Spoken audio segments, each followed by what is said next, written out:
আসসালামু আলাইকুম গাইস, কেমন আছেন আপনারা? আশা করি ভালো আছেন। আমি আপনাদের দয়ায় আলহামদুলিল্লাহ ভালো আছি।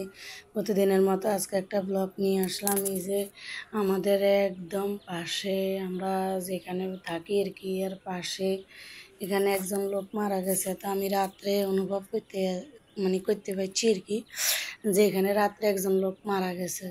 তবে লোকটা যে এত পাশের মানুষের, আমাদের বিল্ডিংয়ের পাশের লোক যে মারা গেছে এটা বুঝতে পারিনি। তারপরে রাত্রে তো আমি ঘুমাই গেছি। এখন সকালে ঘুম থেকে উঠছি, উঠার পরে দেখি এখানে মাদ্রাসার কিছু ছাত্র কোরআন তেলাওয়াত করতেছে। আর ওই লাশ এই যে খাটে শোয়াই রাখছে আর কি। পরে জানতে পারি এই বিল্ডিংয়ের এই মুরব্বীজন মারা গেছে। আর এই মুরব্বীটা অনেক ভালো আছিল আর কি, সবাই ওনার প্রশংসা করে। তো দেখেন আল্লাহর কি মেহেরবান, মানে আল্লাহর লীলা খেলা। উনি মানুষ আইজ আছে কাল নাই আর কি। এই ঘরে এই বিল্ডিংয়ে তো উনি ছিল, কিন্তু এখন সেই দুনিয়ার মায়া ত্যাগ করে এই বাড়ি থেকে, এই দুনিয়া থেকে উনি চলে যাইতেছে। তো সবাই ওনার প্রশংসা করে। উনি অনেক ভালো মানুষ ছিলেন, মানুষকে অনেক দান সকাত করতেন। সবাই দেখি ওনার ভালো বলতেছে, এমনকি হুজুররা যে ওনার জানাজা দিছে, হুজুররাও ওনার জন্য কাঁদছে, হুজুররাও ওনার প্রশংসা করছে আর কি। উনি এত ভালো মানুষ ছিলেন, ছোট বড় সবাই ওনার কথা বলতেছে আর কি। রাস্তার মধ্যে আমি বারান্দা থেকে দাঁড়াই দাঁড়াই শুনছি আর কি ওনার কথা যে সবাই বলতেছে।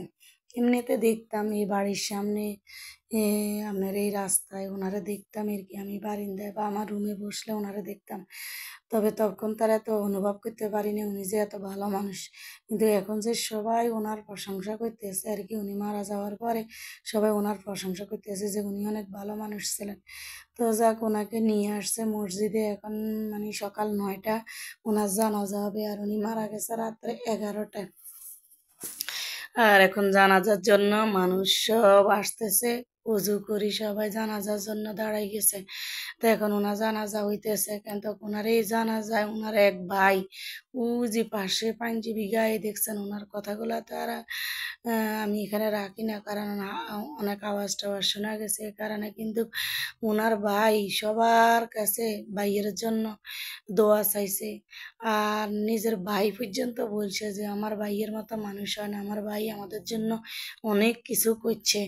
তো আমার ভাই কাছ থেকে আপনারা যদি কেউ পানা দানা থাকেন তবে বলবেন। কিন্তু আল্লাহর রহমতে ওনার কোনো পানা দানা দানা ছিল না, উনি এতটাই ভালো মানুষ ছিলেন।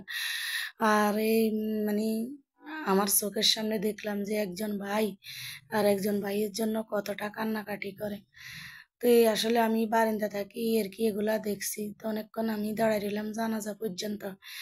আর আমার কাছে অনেক খারাপ লাগছে। আর আসলে এখানে আছে না, এখানে কয়দিন পরে পরে মানুষ মারা যায় বুঝছেন। আর এই মানুষ মারা গেলে সব মানুষের জানাজা হয় এখানে। এমনও দিন যায় যে মসজিদে দেখা গেছে 2টা জানাজা হয় বুঝছেন। এরকমও আমি দেখছি। মানে হয়তো কি একজনের সকালে জানাজা হয়েছে, একজনের বিকালে হয়েছে, এরকমও দেখছি আমি এখানে।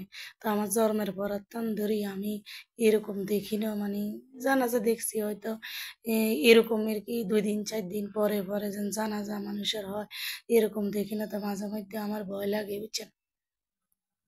তো আপনাদের সাথে একটু শেয়ার করতেছি। ভয় লাগে বলতে খারাপ লাগে আর কি, কষ্ট হয় যে একটা লোক লোক দুনিয়া থেকে চলে যাইতেছে, দুনিয়ার মায়া ত্যাগ করে চলে যাইতেছে। কার না ভালো লাগে এই দুনিয়া থাকতে? সবাইর এই দুনিয়া থাকতে ভালো লাগে।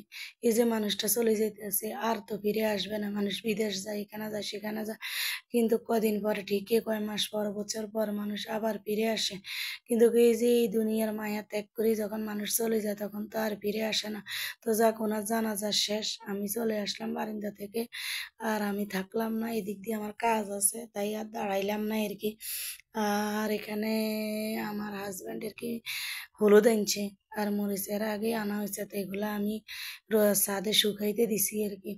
এগুলা শুকানো হইলে এগুলা একবারে ভাঙ্গাই আনবো, কারণ হলুদ মরিচ যদি অল্প করে কিনি তাইলে মনে হয় যেন কয়দিন পর পর শেষ হয়ে যায়। এই কারণে হলুদ মরিচ এবার গোড়াটা আনলাম আর কি। আর দিদি দেখেন টাঙ্কির পানি পুরা ভাসি গেছে কেন। তা আমি যখন দেখছি ট্যাঙ্কির পানি পড়তেছে, তখন আমি ওই পাতিলটা নিয়ে মানে নিচে পাইছি আর কি, কারণ আমার গাছে পানি দিতে হইব। তো তো আমার একটা সুবিধা হয়েছে পানিটা পড়াতে। তো আমার ভিডিওটা ভালো করে লাইক, কমেন্ট, শেয়ার, সাবস্ক্রাইব করে